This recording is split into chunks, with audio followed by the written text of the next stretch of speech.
Hello दोस्तों।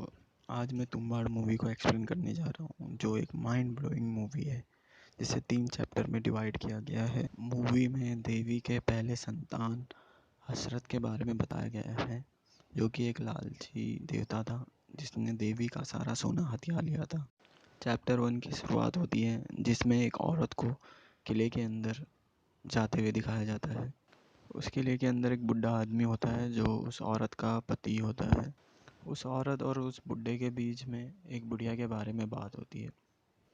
वहीं दूसरे सीन में 2 लड़के दरवाजे के बाहर बैठे अपनी माँ का इंतज़ार कर रहे होते हैं, जो वो औरत होती है जो किले में गई होती है। जब उनकी माँ वापस नहीं आती तो वे लोग खुद ही अंदर चले जाते हैं, जहाँ पर वे दोनों खुद ही बुढ़िया को खाना देने के लिए चले जाते हैं। पर तब उनकी माँ आ जाती है वहाँ पर और उन्हें चिल्लाने लगती है।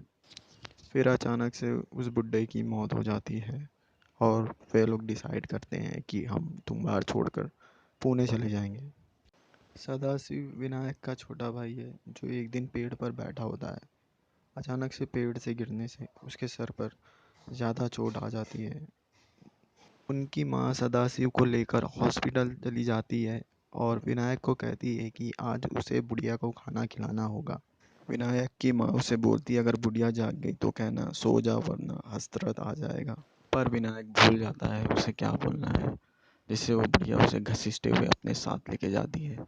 लेकिन विनायक को याद आ जाता है और वो जोर से चिल्लाता है, सो जा वरना हसरत आ जाएगा। विनायक का छोटा भाई सदाशिव बच नहीं पाता है। विनायक और उसकी माँ दोनों तुम्बाड़ छोड़कर पुणे सिटी जाते हैं। चैप्टर 2 की शुरुआत होती है और विनायक 15 साल बाद पुणे से तुम्बाड़ आता है। वो अपने पुराने घर जाता है और वहाँ पर बुढ़िया को ढूंढता है। हसरत के श्राप के कारण वो बुढ़िया अभी भी जिंदा होती है।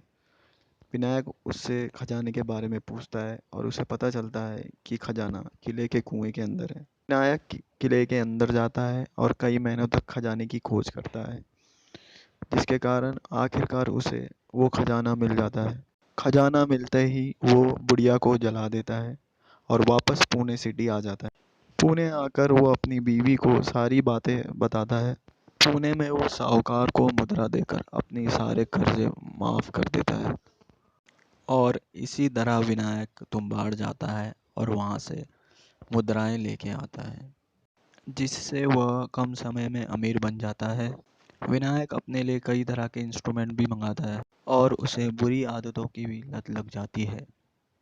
एक दिन साहूकार विनायक का पीछा करता है और पीछा करते करते वो किले के अंदर पहुंच जाता है, लेकिन विनायक साहूकार को किले के अंदर देख लेता है।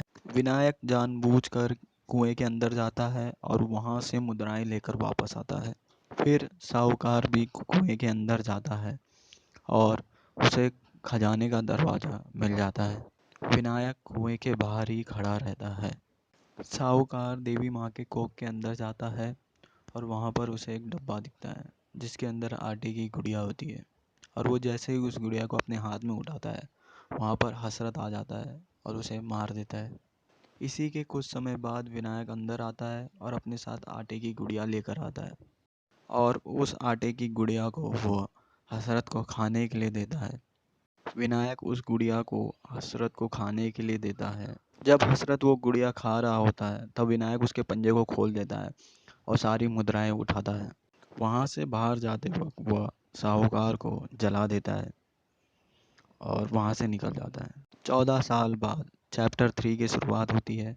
विनायक पूरी तरीके से बुरी लतों का आदी बन चुका होता है। वहीं दूसरी तरफ विनायक का लड़का तुम्बाड़ के लिए तैयारी कर रहा होता है। कुछ समय बाद विनायक डिसाइड करता है वो अपने साथ अपने बेटे को भी लेके जाएगा और वे दोनों तुम्बाड़ की ओर निकल पड़ते हैं। यहाँ पर विनायक अपने बेटे को बताता है वे आज सिर्फ अभ्यास करेंगे। विनायक अपने बेटे के साथ देवी माँ के कोख के अंदर आता है, लेकिन उसका बेटा अपने साथ आटे की गुड़िया लेकर आ जाता है, जिसके कारण हसरत उस पर हमला करता है। लेकिन विनायक आटे की गुड़िया फेंक कर उसे बचा लेता है। जब हसरत आटे की गुड़िया खा रहा होता है तब विनायक का लड़का उसके पंजे को खोलता है और सारी मुद्राएं उठाता है और वे दोनों बाहर आ जाते हैं। जिसके बाद विनायक अपने लड़के को खूब पीटता है। अब विनायक को पता चलता है कि उसका तुम्बाड़ का किला अब सरकार का हो गया है और वहाँ पे सरकार गांव बनाने वाली है। तब विनायक का बेटा उसे बोलता है, हम ढेर सारी गुड़ियाँ लेकर जाएंगे। जब हसरत एक खाएगा हम दूसरी फेंक देंगे, वो दूसरी खाएगा हम तीसरी, और इसी में हम उसका पंजा छुड़ा लेंगे। विनायक अपने बेटे की बात को मान लेता है और वे दोनों तुम्बाड़ की ओर निकल पड़ते हैं। विनायक और उसका बेटा मिलके ढेर सारे आटे की गुड़िया बनाते हैं। विनायक और उसका बेटा दोनों मिलकर चारों तरफ आटे की लकीर बनाते हैं, जिससे हसरत उसे पार ना कर पाए।